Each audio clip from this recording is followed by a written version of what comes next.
এরপরে প্রশ্ন হলো, প্রচলিত মিলাদ কিয়াম কোরআন হাদিস দ্বারা প্রমাণিত নাকি মানুষের তৈরি করে বানানো পদ্ধতি? কোরআন হাদিস থেকে আপনার কাছে জানতে চাই। ও লক্ষ্য যে কোনো এক মসজিদের ইমাম সাহেব প্রচলিত মিলাদ কিয়াম না করার কারণে তাকে মসজিদ কমিটির লোকেরা বের করে দিয়েছে, এর সমাধান কি দয়া করে জানাবেন। এই মসজিদ কমিটির লোকেরা মূর্খ। যেই মসজিদ কমিটির লোকেরা মিলাদ কিয়াম না করার কারণে ইমামের চাকরি নট করে দিয়েছে, তাকে বিদায় করে দিয়েছে, এই মসজিদ কমিটির লোকেরা মসজিদ কমিটির লোক হওয়ার যোগ্যই না।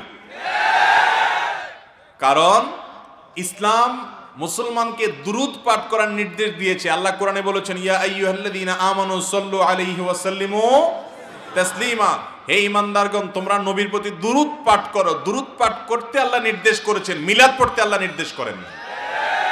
দুরূদ পাঠ করতে নির্দেশ করা হয়েছে, কিয়াম করতে নির্দেশ করা হয়নি। ভাইরা আমার, দুরূদ আর মিলাদের মধ্যে পার্থক্য কি? দুরূদ এটা প্রত্যেকে যার যার মতো যখন তখন পড়তে পারে, আর মিলাদ হলো মানুষ ডেকে এনে একত্র করে সুরে সুরে তাল তাল মিলিয়ে একজনের সাথে সবাই মিলে মিলে পড়ে, এটা হলো মিলাদ। ঠিক না ভাই? ঠিক। এখন নবী করিম সাল্লাল্লাহু আলাইহি সাল্লাম দুরূদ পাঠের জন্য কি এরকম সবাইকে একত্র হতে বলছে কখনো? তাহলে যেটা নবী সাল্লাল্লাহু আলাইহি সাল্লাম বলেন না, সেটা মন গড়া যদি বানায় কেউ, তার নাম বেদাত হয়। ইসলামের নামে, ইবাদতের নামে, সওয়াবের উদ্দেশ্যে যদি নবীজি যা নির্দেশ করে না সেটা করে, তার নাম কি? বেদাত। ভাইরা আমার, যারা কিয়াম করে তাদের অনেকের ধারণা, দেখবেন মাঝখানে একটা চেয়ার রেখে দেয়, অনেক সময় একটা বালিশ রেখে দেয়, বলে যে নবীজি হাজির হয়ে যায়।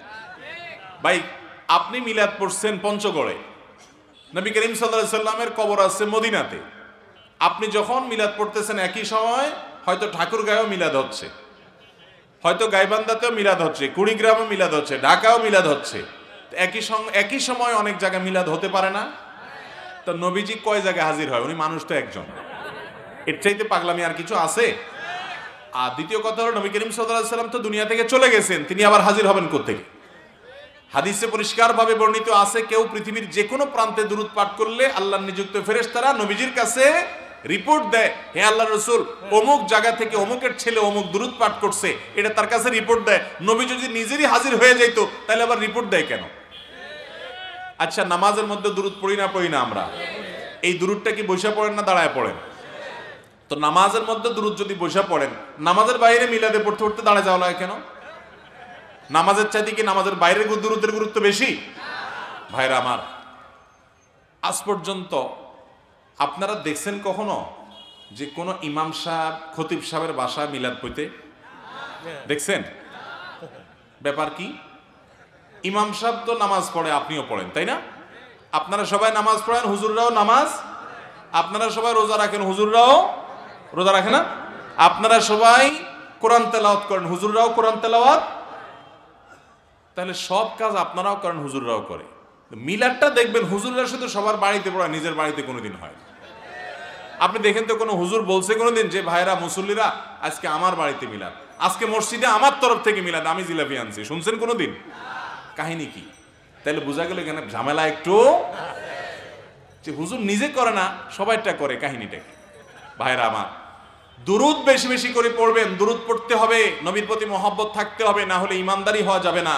কিন্তু তার সাথে মিলাদ বা কিয়ামের কোনো সম্পর্ক নাই।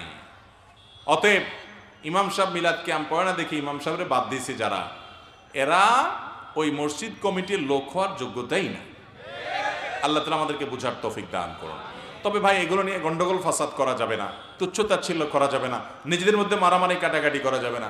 যারা মিলাদ কিয়াম করে তারাও আমাদের ভাই, তারাও মুসলমান, তারাও আহলে কিবলা, তারাও আমাদের ভাই। আমাদের দৃষ্টিতে তারা ভুল করছেন, এতটুকুর কারণে আমরা সঠিকটার উপরে থাক বলবো, তাই বলে এটা নিয়ে মারামারি কাটাকাটি ভেজাল গন্ডগোল ফাসাদ এলাকাতে করা যাবে। কেউ ভুলটাকে সঠিক মনে করে তিনি করে, এটা তার স্বাধীনতা, তিনি আল্লাহর কাছে বুঝে পড়াবেন। আমরা এটা নিয়ে গন্ডগোল ফাসাদ হতে দেব, এটা জায়েজ নাই, খবরদার, এটা করবেন না।